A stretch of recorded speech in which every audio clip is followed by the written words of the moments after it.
to our first official review of Haunt Talk. I'm Kim. This is Josh. Today we will be reviewing 100 Acres Manor in Bethel Park, PA. This is a haunt that we go to fairly regularly. We went there last year and we did a review for it on this channel, and we really enjoyed it last year. So we're kind of looking how it compares, since we just went there last year. We kind of like talking about a little bit what's different and stuff, and like the improvements, maybe the downgrades, maybe, if that's a thing that's happened, and just kind of talking about what's different in general as well, since we did it last year. But as always, we rate things on how many different categories? We have 5 different categories. 5 categories. So then the first one is sets and props. This is something that 100 Acre Manor has always excelled at, in my opinion. It's probably their, well, for sure, I would say their best asset out of like all of the different categories. And it definitely did not disappoint this year. Yeah. Their sets and props are always like above the rest. They're very immaculate. Little details that you wouldn't find in like most places. And like they expanded a few of the different areas a little bit more, and then they decreased some of the areas that just really needed it, and it worked very well. What I really liked about this year is they took some of the things from last year, well, mainly the alien section, which was a very small section last year, and they expanded upon it. They actually called it the Breach 2.0, that's the name of that theme. Which I also like. If you look at their stuff, I'm pretty sure they used to like kind of advertise with multiple attractions, but now they just say it's multiple themes, which I like, because it was remember the very first time I ever went there, it was a little deceiving. I thought it was going to be kind of like a carnival haunt style place, but that's not it. It's one giant haunted house. You just kind of like go in between the different themes. Yeah, everything kind of blends together very seamlessly. Yeah. But yeah, the Breach was a highlight, and then they brought back this year, what is it called? It's kind of like the Plague. I believe last year it was called The Host. I don't know if that was the name of it again this year. Yeah, I believe it's called The Host as well. It was Black Plague, Jack the Ripper, London kind of thing. Yeah, there's like some werewolves and stuff in there, and like it's just, I think there's one scene in particular which I really like, which was there last year as well, which you're like walking down it's kind of like an alleyway with fog, and there's like a carriage of people in plague masks and werewolves, and yeah, it was really cool. I mean, it makes you feel like you're in London. I think I mentioned that last year. It felt like we were in jolly old England. Yeah, it was. It's still a real standout, and it's one of the bigger sections of the haunted house as well. They're not all the same size. It's definitely one of the bigger sections. It was really good, and there are some new things as well there. One thing we do want to talk about for sets and props is, unfortunately, there was some malfunction going on when we were there. Yeah, there were actually quite a few animatronics that weren't working. One in particular, we were walking down this hallway and it just seemed like really dark and nothing really happening. And we rounded the corner and there was an animatronic there. And there was somebody with a flashlight working on it. So. Right, which obviously that happens. It kind of takes you out of it. But there's some other stuff which was kind of like there's one, it was a really cool facade. It looked like an old like farmhouse, but there was no lights on it whatsoever. I assume there's malfunction, but we don't really know. Yeah. That's what kind of makes it hard when you're reviewing that kind of thing. You're like, well, because there's been other places in the past we've been there, and we've kind of dogged them on like, they could have done this better. Like, well, actually, we do. It's just not working.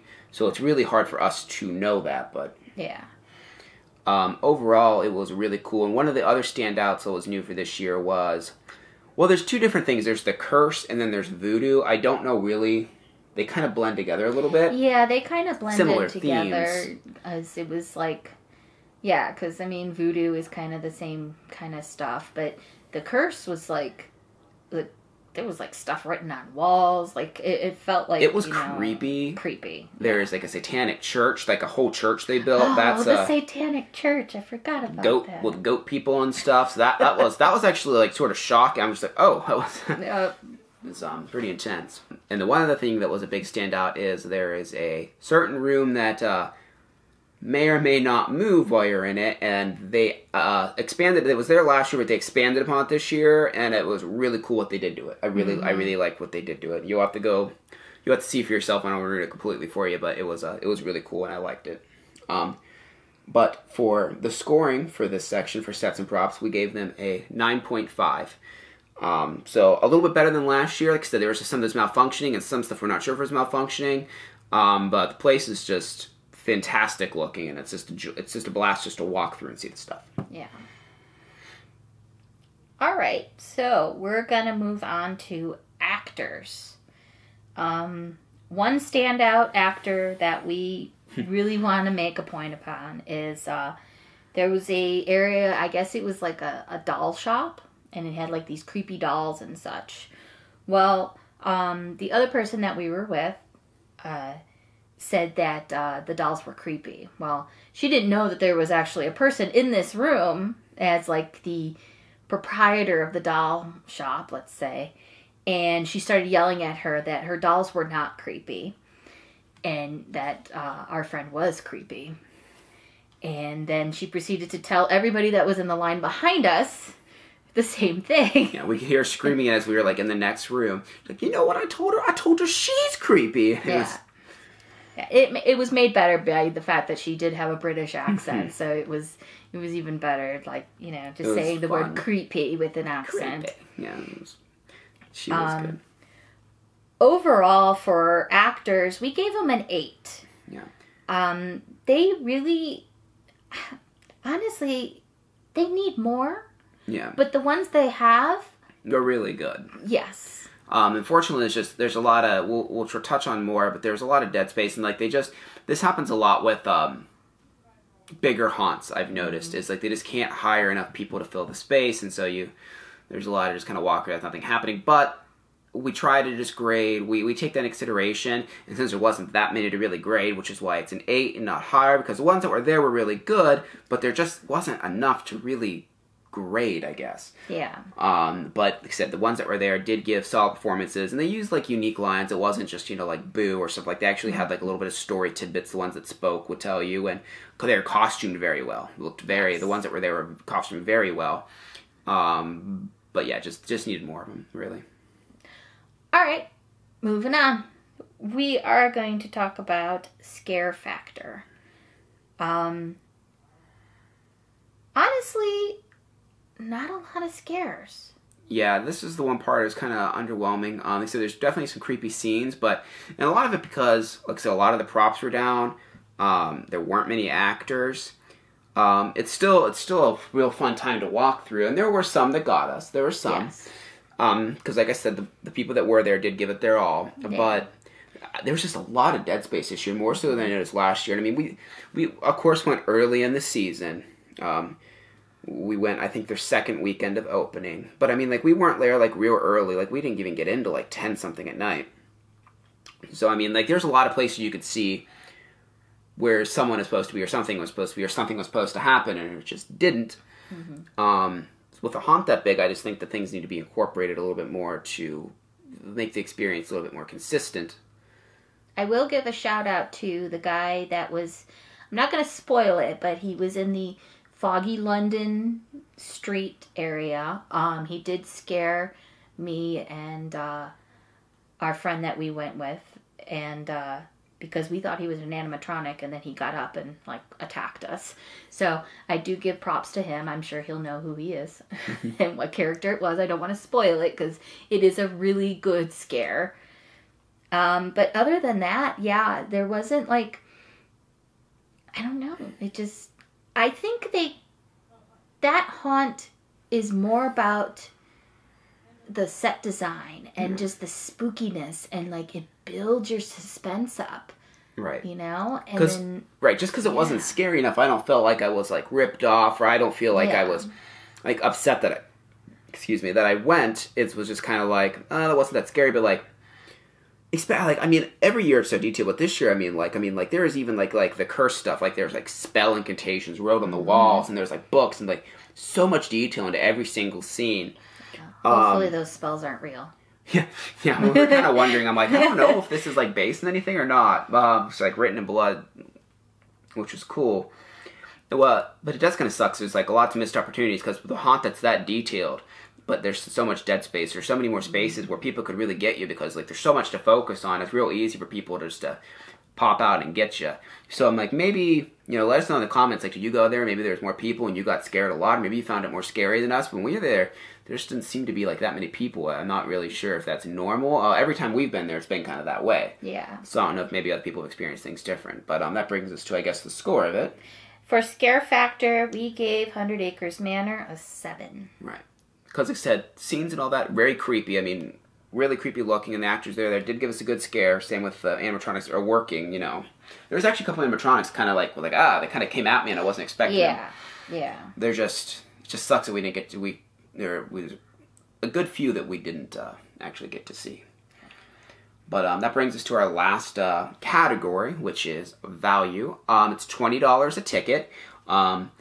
That's for general admission. $35 for a speed pass, which just includes basically skipping the line. And then they have a $50 one, which gives you the speed pass. You get a t-shirt and you get the wagon ride, which is something new they have this year. You can actually park off-site, which is a little bit confusing for us to find because the signs were weird. Like, there's a sign with an arrow just kind of pointing in the roundabout, but you don't really know which way you're supposed to go. Yeah. That was a little bit confusing. But you park there in a wagon, just brings you there. There's nothing that happens on the wagon. You can add this on for $3 to any ticket as well. Mm-hmm. Which I guess it's nice not having to park in a horrible field and stuff, but we did have to wait a while for the wagon to get back to us. We probably waited 15 minutes. Yeah, we waited a while. It was a while for it to come back to the haunt. We got right on to go to the haunt. So maybe that's something, maybe operations could be improved on that front. The wagon ride is nice. They play music and it's seating. It was a nice, cool night. Kind of a fun little ride. It's probably a 5 to 10 minute long ride. I don't know. Almost got decapitated by some tree branches, but yeah. That was the scariest part of the wagon ride. But so even I don't even think the VIP's that much. So for value, we gave it a 9. I think it's a pretty good value. I said if you go on a busy night, it takes a while to get in there. I would highly recommend spending that extra $15 if you can afford it, just to skip that line. Like I said, if you're going to get a t-shirt anyways, it's probably not a bad idea just to go ahead and do the $15 more. You get the wagon ride and the VIP pass and the t-shirt, so it's pretty cool. So that brings us to our overall score, which isn't an average. It's just kind of what we think they deserve.